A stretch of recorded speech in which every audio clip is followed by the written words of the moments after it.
Diaphragmatic breathing is an extremely foundational piece of our movement. So let's talk about how to do this properly.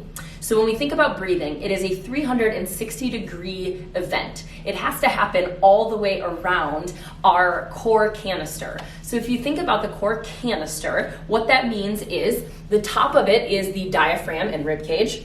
The bottom of it is your pelvic floor, and then the walls are everything in between. So your abdomen, your back muscles.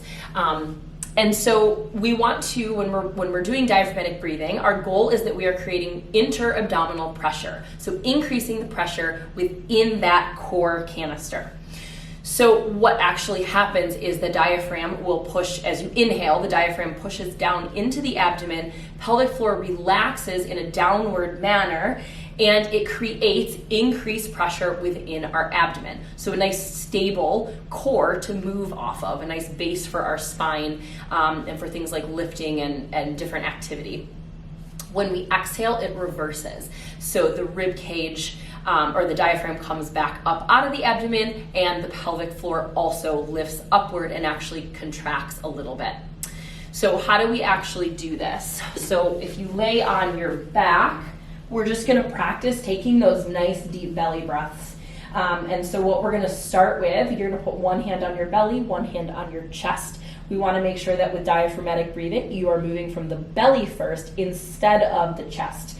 So we don't wanna see the chest rising up and down first. We want the belly to rise. So as I take my inhale, my belly should fill with air and that bottom hand should rise up. At the same time, you should feel like your pelvic floor is relaxing and kind of moving in a downward manner. And then as I exhale, my belly should fall in, my ribs should come down a little bit, and that pelvic floor should lift. So a little bit of a contraction, right? So we're gonna breathe, and my belly's gonna fill with air on that inhale. Exhale. Belly falls, rib cage comes down, pelvic floor lifts.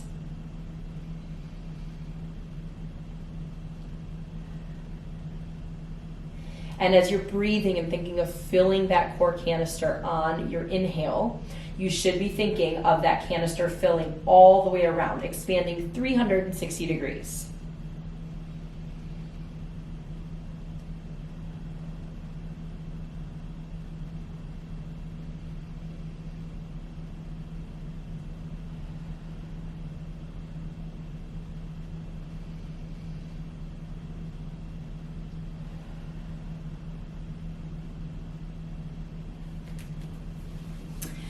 So before you go into your exercises, spending about 5 minutes or so working on this diaphragmatic breathing pattern is really important. It'll help you actually be able to improve your lifts or the movements that you're doing. The idea is that you get really good at this kind of outside of movement, but then you start to implement it more and more into the things that you are doing.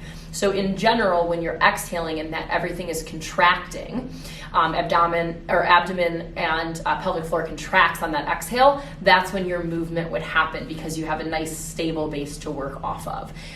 So really important for lifting mechanics, weight training, things like that. So I hope that's helpful. Give it a try. Let me know if you have any questions.